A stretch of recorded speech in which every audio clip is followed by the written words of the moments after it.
What happens when trust turns into temptation and friendship turns into betrayal? Hollywood sold perfection, but behind the scenes, it told very different stories. Stories of love that crossed lines that should never have been crossed. Some were hidden, some exploded into headlines, and some changed reputations forever. These are the women who stepped into relationships that were never truly theirs, and the consequences that followed them long after the spotlight faded. Lana Turner. There are stars who rise on talent, and then there are stars who burn through lives. Lana Turner was never just an actress. She was an event, a presence that turned rooms silent and headlines loud. But behind the polished image was a pattern that Hollywood both fed and feared. A cycle of relationships that rarely began in clean territory. Turner moved through a series of intense romances that often involved men already tied to someone else. These were not quiet affairs hidden in shadows. They were explosive entanglements that blurred the lines between desire and destruction. Hollywood in the 40s and 50s thrived on image control, but even the studios could not fully contain the turbulence surrounding her personal life. What made Turner different was not just who she loved, but how those relationships unfolded. They rarely followed a predictable path. They arrived fast. They burned hotter than expected. And they often ended in scandal. The most notorious chapter came with Johnny Stompanato, a relationship already tangled in danger and secrecy. It ended in tragedy inside her own home, a moment that froze Hollywood and exposed the fragility behind glamour. But the pattern had already been there long before. Turner's romantic life consistently intersected with existing commitments. Married men, complicated loyalties, emotional fallout that extended beyond the individuals involved. It created a reputation that followed her from film set to film set. A reputation that studios tried to soften, but audiences could not ignore. This was not simply about attraction.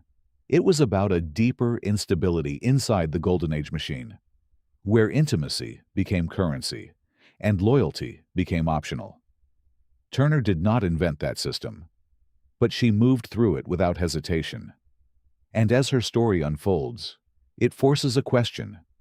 Was she the architect of these broken bonds, or just the most visible product of a world already designed to fracture them? Jean Harlow.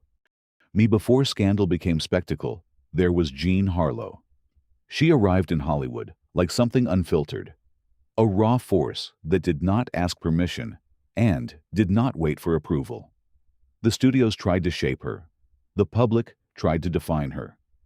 But Harlow existed somewhere in between, and that space often collided with the private lives of others. Her relationships were rarely simple. They unfolded quickly and often overlapped with existing commitments.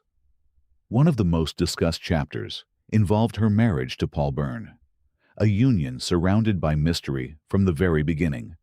His past, his emotional state, the strange silence that followed his sudden death. It turned what should have been a private tragedy into a public obsession. But even before that moment, Harlow's romantic history had already drawn attention. Her involvement with powerful men inside the studio system placed her in situations where boundaries were blurred. Loyalty was uncertain, and emotional consequences were rarely contained. Harlow was not operating in isolation. She was navigating a system where power and intimacy were deeply intertwined. Directors, executives, actors. The lines between professional connection and personal involvement were thin and constantly shifting. In that environment, relationships could begin before others had fully ended. What makes Harlow's story unsettling is not just the scandal. It is the speed. The way everything happened before anyone could fully understand it. Before consequences could catch up. Her life was brief. Her career even more compressed. But within that short span, she became a symbol of something larger than herself. A reflection of early Hollywood's unstable foundation, where image mattered more than truth, and where personal lives became collateral damage in the pursuit of fame. And as her story fades into silence, it leaves behind an echo, not of who she was, but of what the system around her allowed to happen. Loretta Young. Some scandals do not explode, they disappear, and that is what makes them more unsettling. Loretta Young built a career on grace, on poise, on a quiet dignity that felt untouched by the chaos surrounding Hollywood. She was the image of control in an industry defined by excess. But behind that image lived one of the most carefully hidden secrets of the Golden Age. Her relationship with Spencer Tracy did not arrive as a headline. It arrived in silence. They met while filming. The connection formed quickly. And there was one undeniable truth that could not be ignored. Tracy was already married. What followed was not a public scandal. It was something far more calculated. Young became pregnant. And instead of confrontation or exposure, the situation was managed with precision. She disappeared from the public eye. A narrative was constructed. A child was presented as adopted. And Hollywood moved forward as if nothing had happened. But the truth never fully vanished. For decades, the reality remained buried beneath carefully maintained appearances. It was only much later that the story surfaced in full. The hidden daughter, the secret affair, the emotional cost of maintaining an illusion for an entire lifetime. This was not just a relationship that crossed boundaries. It was a complete reconstruction of reality to protect reputations. These studios needed their stars untouched. Audiences needed their illusions intact. And Young carried the weight of that expectation quietly. Her story forces a different kind of reflection, not about scandal in the open, but about what happens when scandal is erased before it can exist, when truth is reshaped into something more acceptable. Because in the Golden Age, the most dangerous affairs were not always the loudest ones. Sometimes, they were the ones that no one was allowed to see. Judy Garland. There are romances that begin with excitement, and then there are those that begin with escape. Judy Garland lived her life under pressure that few could understand. From childhood, she was shaped by studios, controlled by expectations, pushed into a version of perfection that left little room for anything real. Why? So when relationships entered her life, they were rarely calm. They were intense, necessary, and often complicated. Her connection with Vincente Minnelli did not emerge in a vacuum. It formed during a time when emotional boundaries were already fragile. Minnelli was navigating his own complexities. Garland was searching for stability in a world that constantly destabilized her. The relationship grew quickly, but like many stories in this era, it did not exist in isolation. There were overlapping attachments, lingering commitments, emotional ties that had not fully ended before new ones began. This was not a clean beginning. It was a transition shaped by vulnerability. Garland married Minnelli, and for a moment it seemed like a resolution, a sense of structure in a life that rarely offered it. But beneath that surface, the same patterns continued.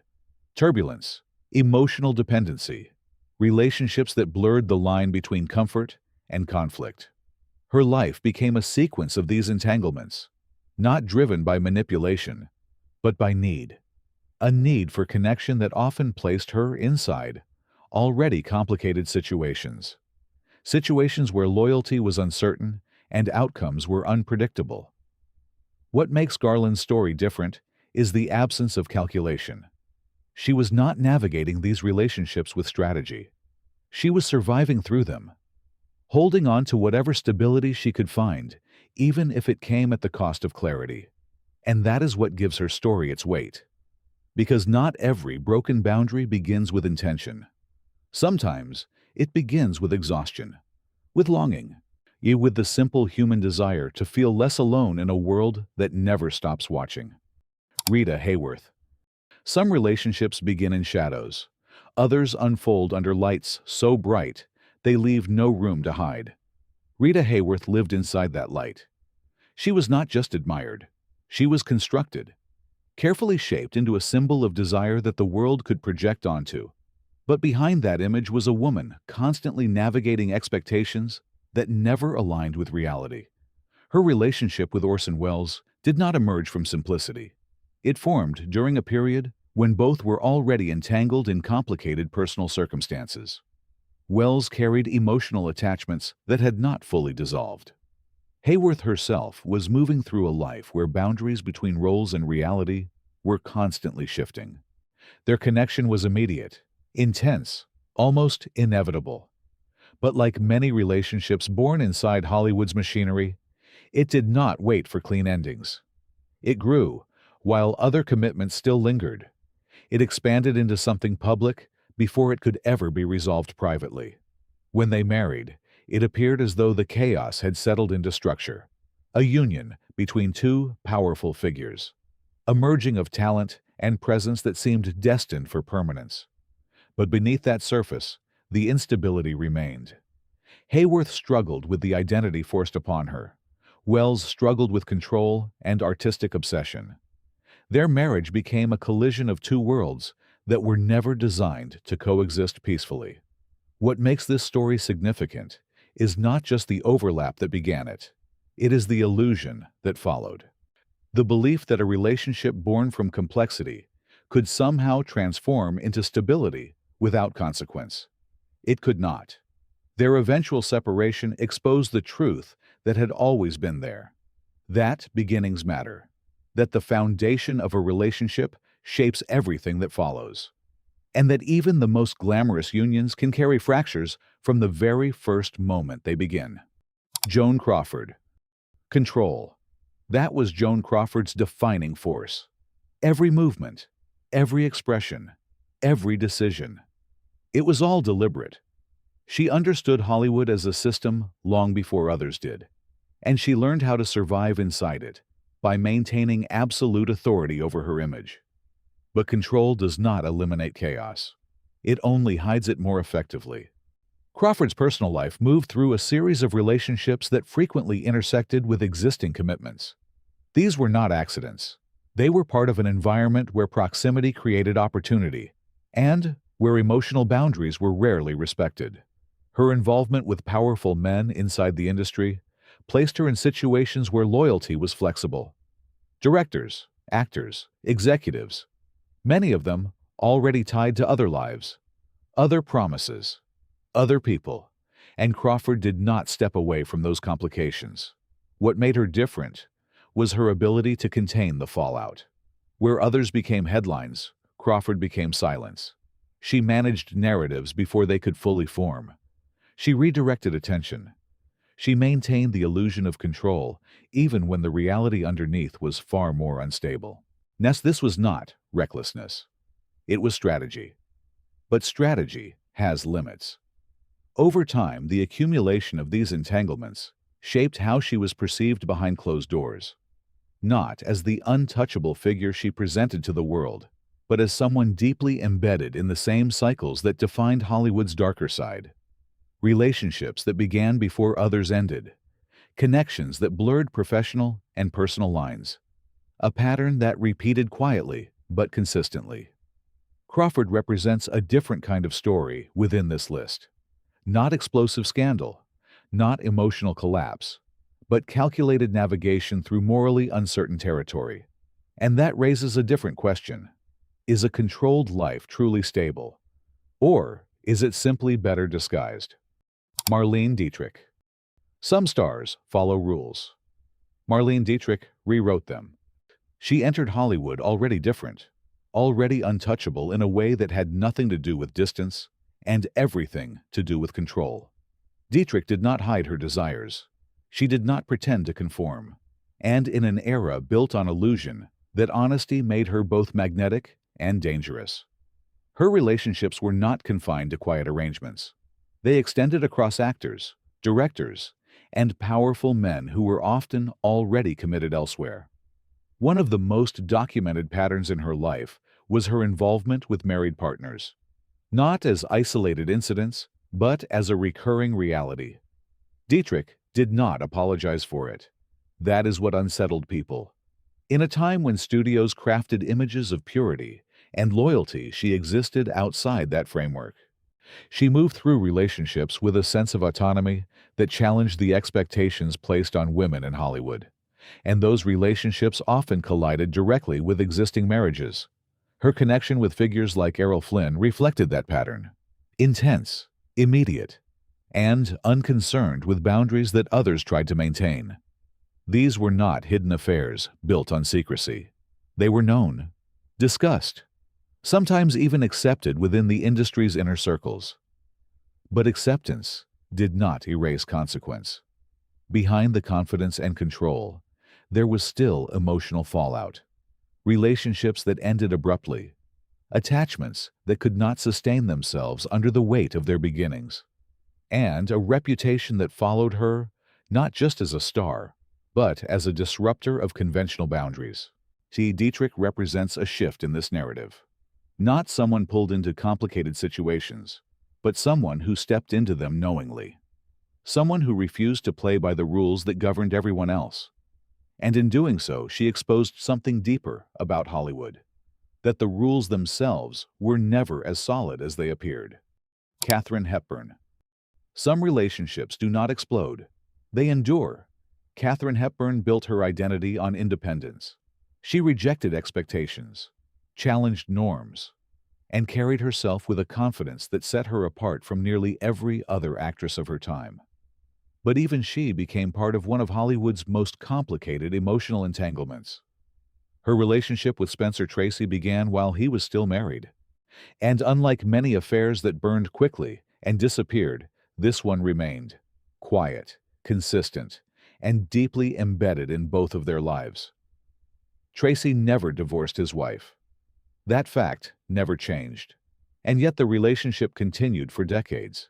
It existed in a space that was neither fully public nor entirely hidden. The industry knew, close circles understood, but it was never openly acknowledged in a way that forced confrontation. It simply became part of the background, a constant that no one directly addressed.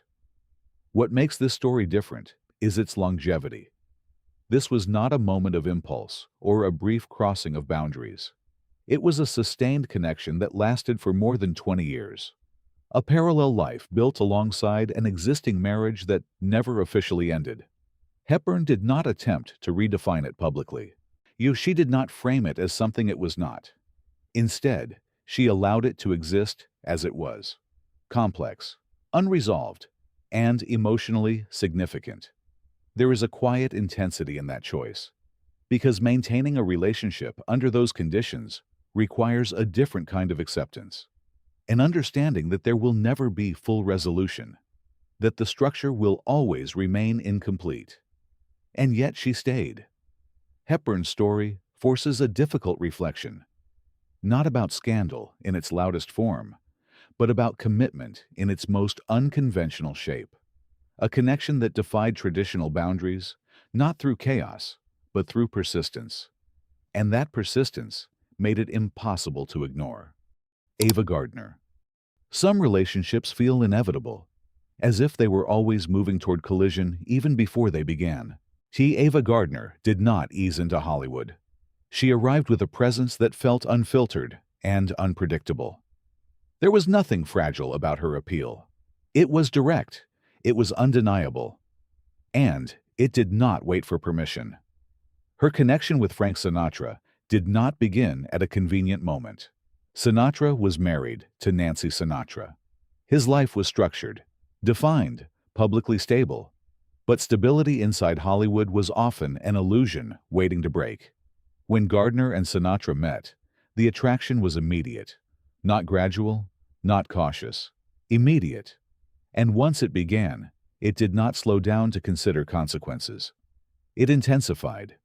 What followed was not a quiet affair hidden from the world. It became visible, talked about, impossible to ignore. Sinatra's marriage began to fracture under the weight of that connection. The separation that followed was not sudden. It was a process, a slow collapse that unfolded in public view. Gardner was not positioned as a background figure in this story. She was central, a presence that could not be minimized or explained away. And that made the situation impossible to contain. Their eventual marriage did not bring resolution. It brought volatility, passion that was as destructive as it was powerful. Arguments, separations, reunions. A cycle that reflected the intensity that had drawn them together in the first place. What makes this story significant is not just that a marriage ended.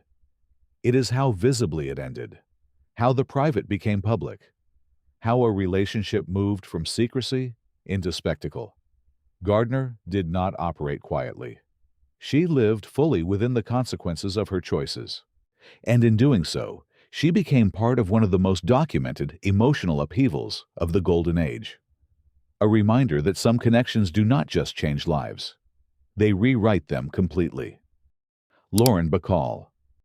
Sometimes, a single moment changes everything, and there is no way to return to what existed before. Lauren Bacall was just beginning when she met Humphrey Bogart. She was young, unproven, stepping into a world that demanded presence before it offered acceptance. Bogart was already established, already respected, and already married to Mayo Method. The gap between them was not just age, it was experience, power, position, and yet the connection formed quickly. During the filming of To Have and Have Not, something shifted. What began as professional interaction moved into something personal, something that did not wait for clarity before it deepened. Bogart's marriage was already strained, already unstable, but it still existed. That boundary did not hold. As the relationship between Bacall and Bogart intensified, the existing marriage moved toward its end. Not instantly, but inevitably. The separation that followed cleared the path for a new beginning, one that felt almost cinematic in its transformation from secrecy to permanence. They married soon after, and unlike many stories on this list, their relationship endured. It became one of Hollywood's most iconic partnerships, a union that seemed to justify its complicated beginning through longevity and mutual devotion. But the beginning still mattered, because it was not clean. It was not free from overlap. It emerged from a moment where one relationship had not fully ended before another began. What makes Bacall's story different is the outcome. Stability, where there could have been collapse. Commitment, where there could have been repetition of the same cycle. And yet, the origin remains part of the narrative, a reminder that even the most celebrated relationships can begin in uncertainty, in moments where decisions are made before consequences are fully understood. And once those decisions are made, they cannot be undone. Ingrid Bergman. Some scandals do not stay inside Hollywood. They cross oceans. Ingrid Bergman was not just admired. She was trusted. Her image carried a kind of purity that audiences believed without hesitation. She represented something stable in a world that often felt uncertain. And that is exactly why what happened next felt so shocking. Her relationship with Roberto Rossellini did not begin quietly. It began with admiration, a letter, a creative connection that quickly turned personal. But there was one truth that could not be ignored. Both of them were already tied to other lives. Bergman was married. Rossellini was involved in his own complicated situation. And yet, the relationship moved forward anyway, not slowly, not cautiously. It accelerated. When Bergman became pregnant, the story could no longer be contained. It broke into public view with a force that extended far beyond Hollywood. The reaction was immediate, harsh, unforgiving. She was condemned in the United States, criticized publicly, even addressed in political spaces where her personal life became a matter of national conversation. Then this was no longer just a relationship. It was a cultural rupture. Bergman left her husband. She moved to Italy. She built a new life with Rossellini. But the cost of that decision followed her. For years, she remained distanced from the audience that once embraced her without question. What makes this story powerful is the scale of its impact, not just on the individuals involved, but on how audiences viewed morality, loyalty, and the separation between private life and public image. Bergman did not simply cross a boundary. She shattered an expectation that had been carefully maintained. And once that expectation was broken, it could never be restored in the same way again. Elizabeth Taylor. Some scandals fade, This one became legend.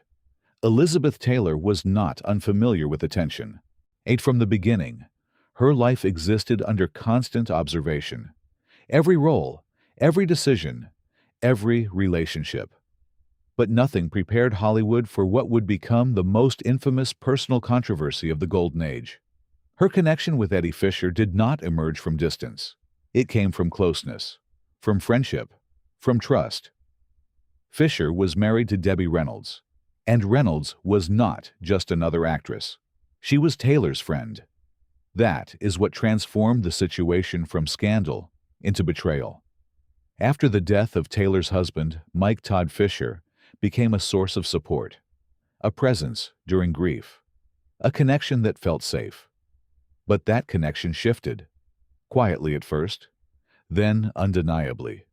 When the relationship became public, the reaction was immediate and intense. Taylor was no longer just an actress navigating complicated emotions. She became the center of a narrative that framed her as someone who had crossed an unforgivable line. The industry responded. The public responded. Headlines did not soften the story. They amplified it. Fisher left Reynolds. He married Taylor. But the union did not erase what had happened. It reinforced it. Every appearance, every photograph, every mention carried the weight of how it began. What makes this story stand above all others is its clarity. There was no ambiguity, no hidden timeline, no quiet management behind the scenes. It was direct, personal, and deeply public. And even after that chapter ended, Taylor's pattern of relationships continued to draw attention. Most notably, her connection with Richard Burton, which began while both were married. A second wave of controversy that confirmed what many already believed. Elizabeth Taylor did not just become part of Hollywood scandal, she defined it. Hollywood was never as perfect as it appeared. Behind every polished image lived choices that reshaped lives.